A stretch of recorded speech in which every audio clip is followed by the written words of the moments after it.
Hello, welcome to Talking About Speedway. My name's Graeme Sinden. My guests on today's program are Laurie and Charlie Cutter, who are both involved in high limit sprint car racing in the USA, and they join me on the program from Pennsylvania. Here's Laurie and Charlie. Well, Laurie and Charlie Cutter, it's great to have you on the program once again. I understand you holed up in the Mechanicsburg Hotel in Pennsylvania with a rain-out meeting there. Welcome to the program and thanks for your time. Well, thank you for having us. It's always been a pleasure to go to our friends down under and spend time with you. We're just getting up and we're getting ready to hit the hay for the night, as you say out here in America. So you're currently tourists with this 3-day event that's been rained out. You, as I say, you hold up in the hotel. But when is the next event? In fact, you've got 5 days, I understand, to be tourists now. Yes, sir. Next race will be actually in Lawrenceburg, Indiana, and that race is next Friday. So basically a week from tomorrow is the next race. But we're actually holed up, just so you know. We've been busy. We went, because of where we are, the Hershey's chocolate, which is no comparison to your Cadbury and your chocolates down there. But for the United States, the Hershey's Chocolate Museum, excuse me, it's just down the road. And we actually went and did a tour there. Laurie's been playing pickleball. We're going to do a tour tomorrow, or a train tour. So we've got things on the agenda. Yeah, this is a beautiful area, where America was originally settled and the Civil War was all fought here. And so there's a lot to see. Unfortunately, with the weather the way it is, with the nonstop drizzle and the cold, doesn't really want to get out there and be outside a lot. So now with this chocolate factory just down the road, I think pickleball sounds like a good idea. Otherwise, you'll finish up there with a new size dress. Yes, lots of my high limit guys say they play, but I've yet to see them show up at the court. So I think they're afraid they're going to get smashed a few balls that I can send their way. Now, this is the Waikett Memorial 3-day event that's been rained out in Port Royal Speedway. So you didn't get any racing at all. The weather was just so bad. Yes, they posted again. They canceled it a couple of days in advance just because of the continuing rain. However, they were able to reschedule this in July. So towards the end of July, they're going to take the 3-day, make it into a 2-day race. And so they will be able to hold the memorial, but it's, I believe, the 25th, 26th of July instead. So we just came from Grandview, Pennsylvania on Tuesday night where we raced. Right. And then yesterday we had a 2.5-hour drive over to Mechanicsburg, Pennsylvania, where Port Royal is approximately 45 minutes from here where the racetrack is. Unfortunately, around the track, there's really none of very good hotels, or even just one or two real small ones there. So you kind of got to go out into the burbs to find any, decent lodging. So so we stopped at the Hershey's Museum yesterday and indulged in some chocolate. Yes. Now, just for viewers, just let's refresh your current roles with high limit racing over there. Okay. I am the paramedic for the series and firefighter. So what I do is I ride in one of the side-by-sides with Trent or Cody, the other two officials with high limit. And it's our jobs to make sure the drivers are safe, are on time from the time of a red flag, which means that there's been an accident and all the race cars will stop. We are basically at the driver's side less than 10 seconds. And Laurie, of course, we're familiar with your races for Christ role as a chaplain, and you, like Charlie, follow the circuit all around in an official capacity in that role. Yes, Racers for Christ is the dedicated chaplain service for High Limit Series.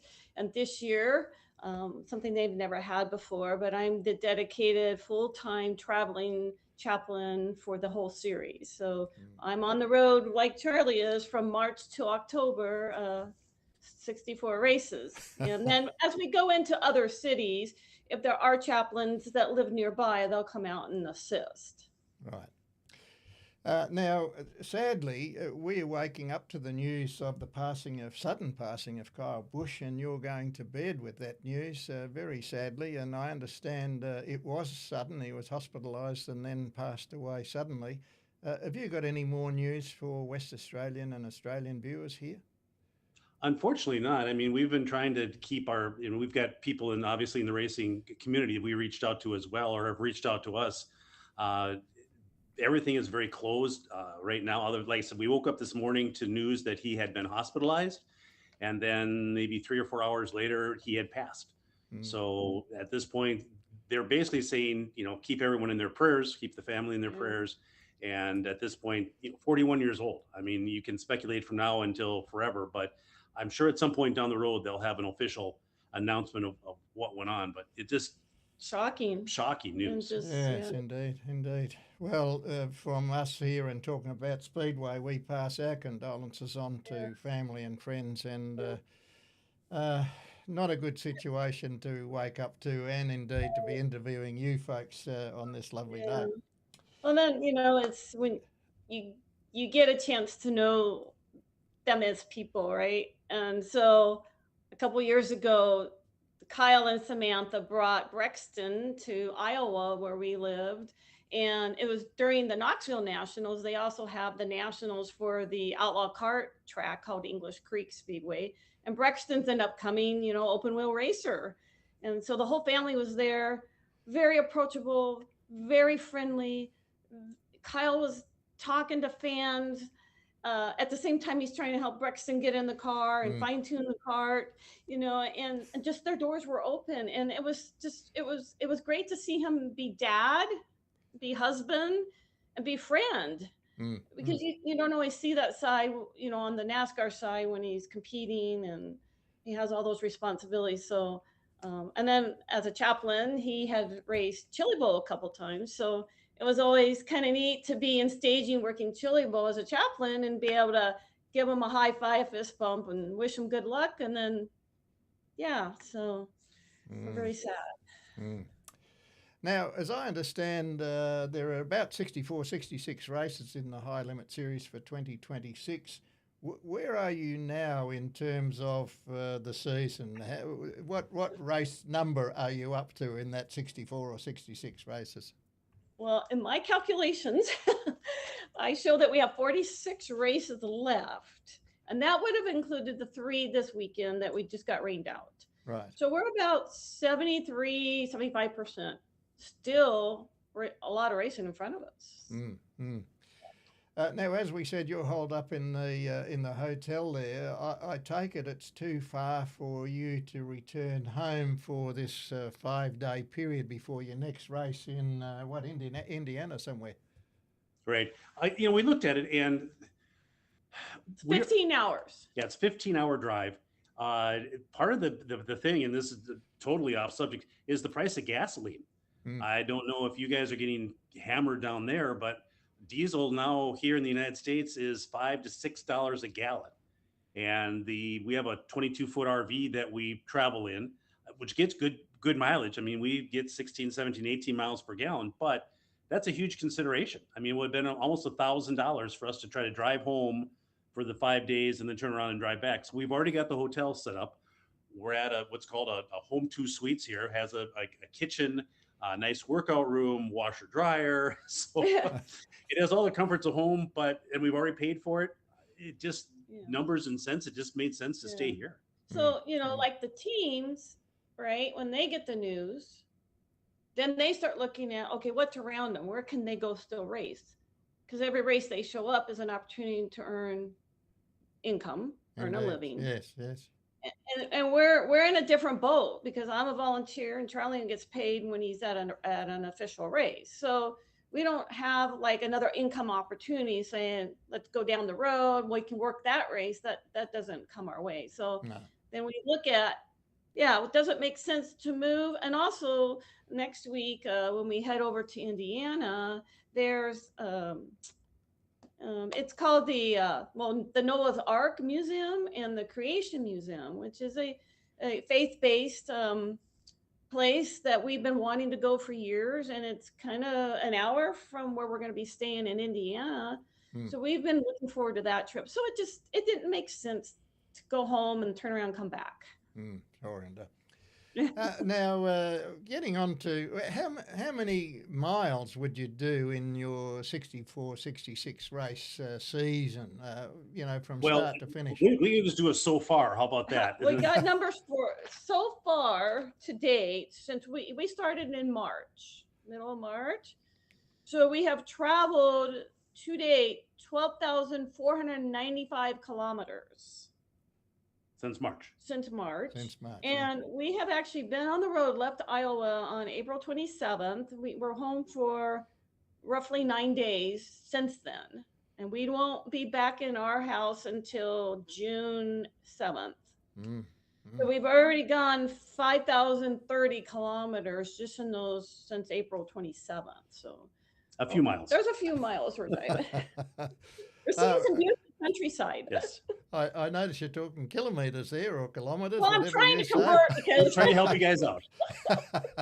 Well, you did help me out, I can tell you. I was prepared to accept your answer in miles there, but that's good.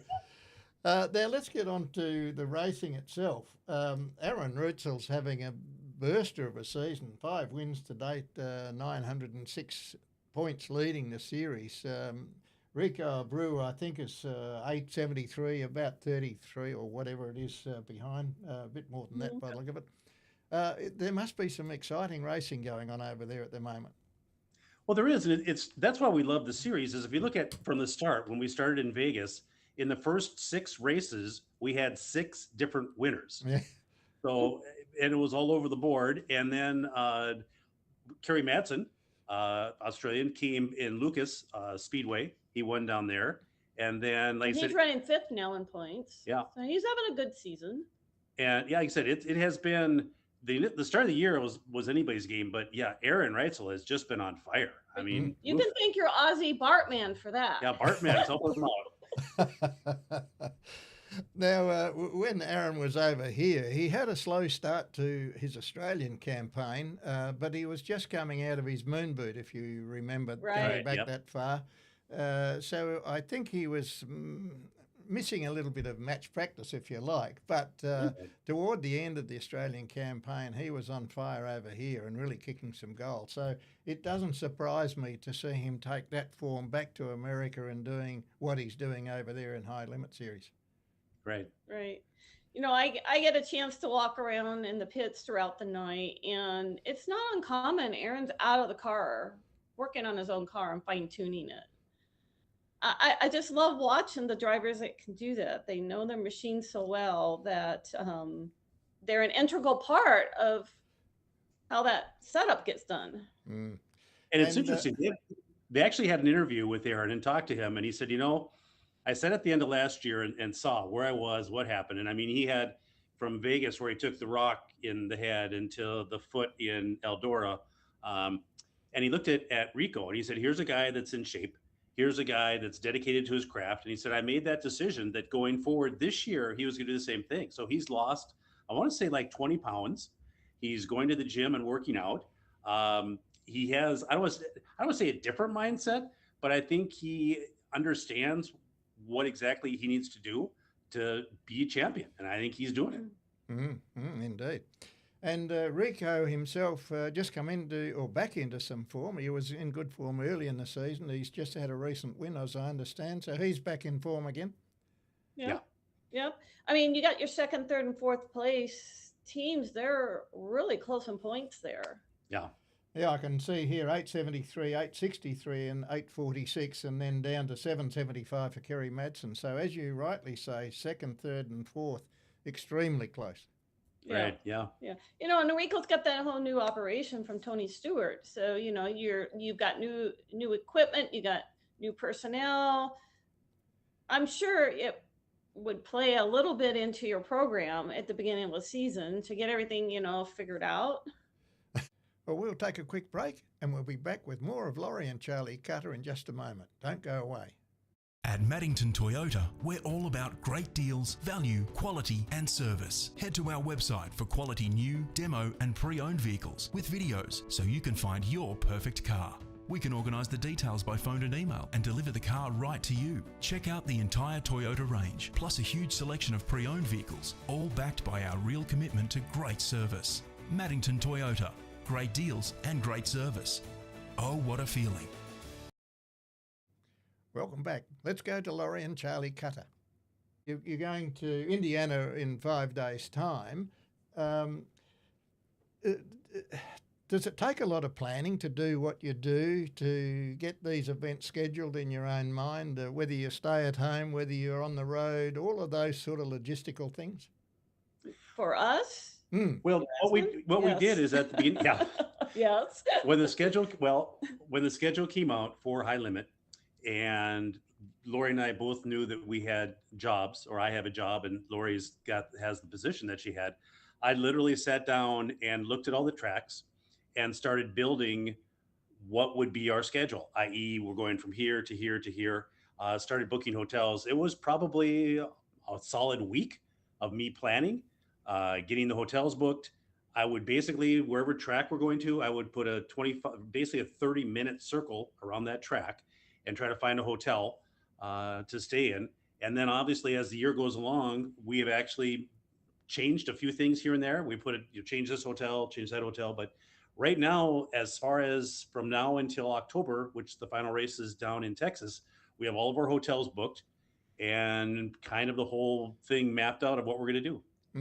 So we stay usually within the Hilton system just because we have a lot of points accrued and we've been with them for so long that we can get some really good rates and have points that we can get some free nights. But yeah, logistically, it takes a lot. Like this trip right now, we left April 27th. We don't get home till June 6th or 7th.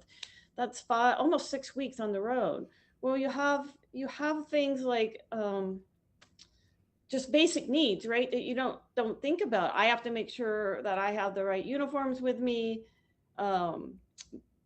Perhaps like medications, for instance, there's medications here in America that you can't get out of your own state, that if you're on something that you need to make sure you have enough supply. So it does require a lot of pre-thinking. I don't think people realize trying to fit in laundry days, when to do laundry so that you have enough of your workwear ready to go for the next day and it's dry.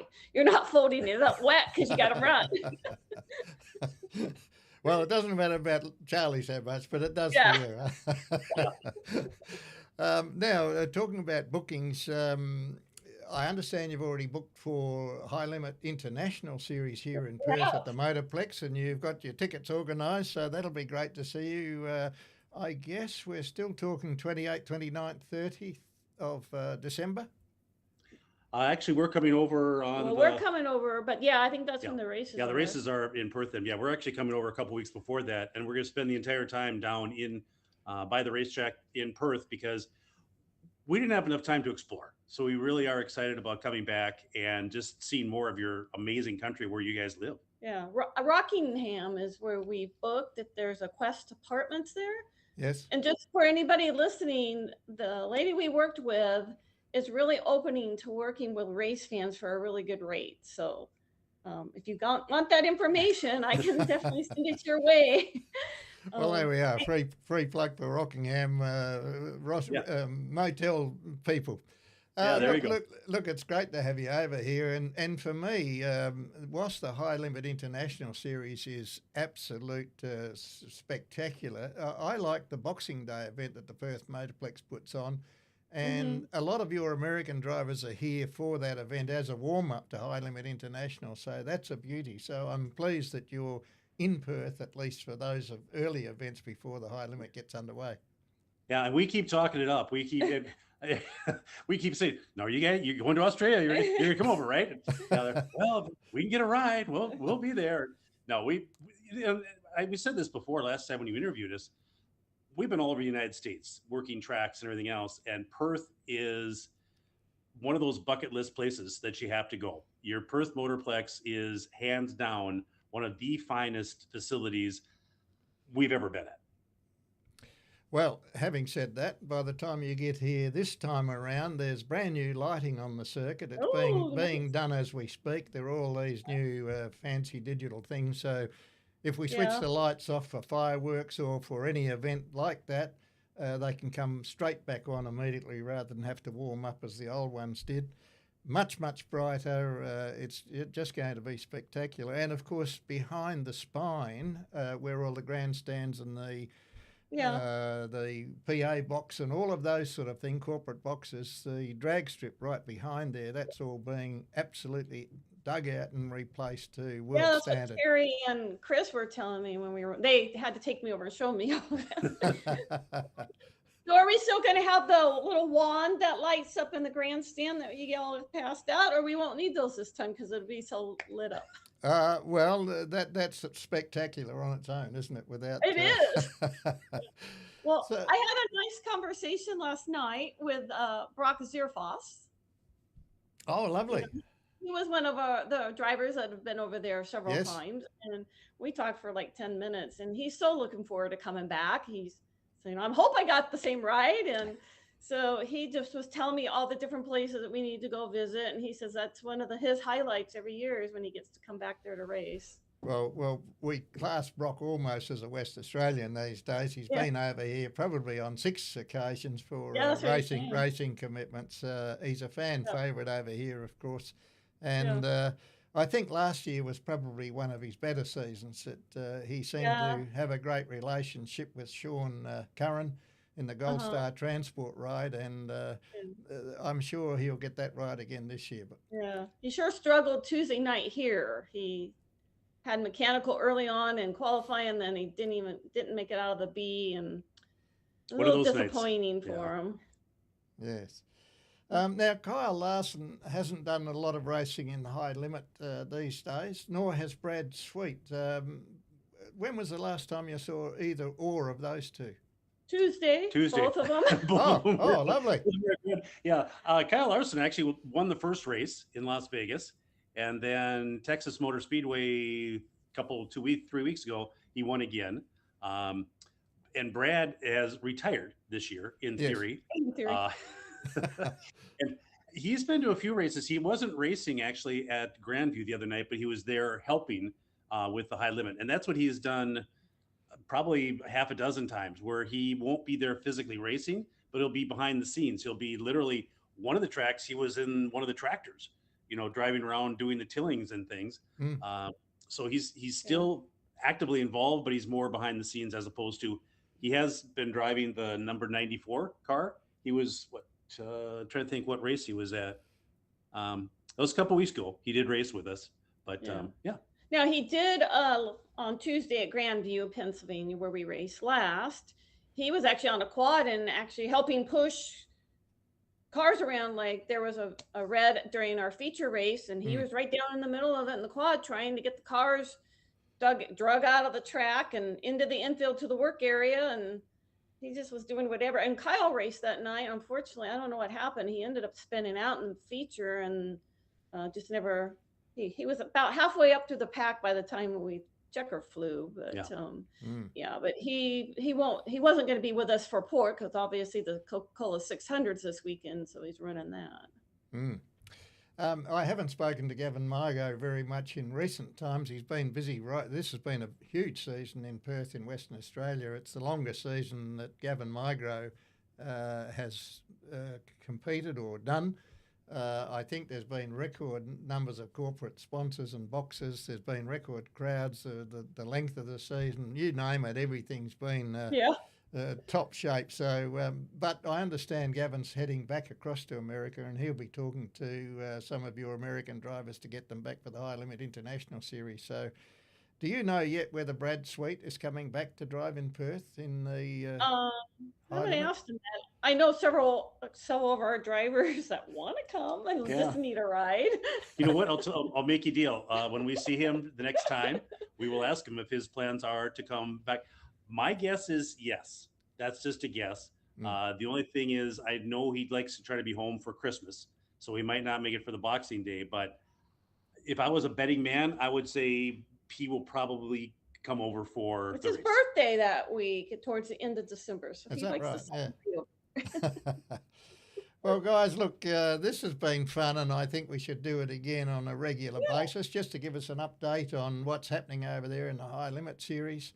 It's an exciting series, and I don't think it's done any harm to the other major racing World of Outlaws series. So I think competition's always good. And when I interviewed Brad Sweet over here some time ago, he indicated that he thought competition was good and that it would bolster both series. Is that your views? I think so. I mean, the favorite saying is, there's plenty of room in the sandbox for everybody. I think the series are, obviously it's the same thing. We've got your sprint car racing, but the cast of characters in both groups are, a little different. Like I said, in the High Limit Series, 6 races, 6 different winners. It's exciting racing. Both of them. World of Outlaws has exciting racing as well. So it's just. And the fans, you're giving, because we do more midweek races for High Limit, you're getting more fans exposed. And now we air on Fox Sports News, which is a local cable channel here in America, 6 different times for free this season. So they get experience of sprint car racing, 410 racing. I mean, it can't hurt either group. Right. No, indeed. Yeah. We got a couple Aussies over here. Did you know that? You tell me who they are, and I'll know whether I do. Well, we've got a couple guys on the cruise that are over here working. Josh Jenkins is helping out Danny Sams. Right. And Josh, a cruise for, is it Cricky Motorsports? Yes. So he's over here helping out Danny Sams. And then, of course, Toby Belbo, and he's helping Rico out with media. And then every once in a while you see him with a screwdriver in his hand or a mud scraper. and then recently, Brony was here. I got to see her. Fantastic. She was down in Texas. So yeah, it's been great seeing plugged in with all y'all. Well, look, it's been, as I said earlier, been fantastic chatting. When we chat again, 2 or 3 weeks' time, perhaps we'll make it. You'll have a few more races under your belt, and we can talk specifically about perhaps some of the drivers and their feats that they've been able to perform. But right now, an exciting series. Very little in the point score from 9.06 for Aaron Rootsell down to 7.75, 5th place for Kerry Madsen, the Australian. So exciting series. I wish I was over there with you. Yeah, well, we got to find a way to get you over here. Well, look, for the moment, thanks for your time. I'll let you both get to bed. And in 5 days' time, you're up at Indiana for the Lawrenceburg event. So we look forward to that one with interest. And thanks so much for your time just now. Sure. You have a blessed day. Well, that's our program for today. We hope you enjoyed it. We'll do more of the same in a couple of weeks' time with Laurie and Charlie and get an update on the exciting High Limit Sprint Car Series in the USA. Thanks for watching. Bye for now.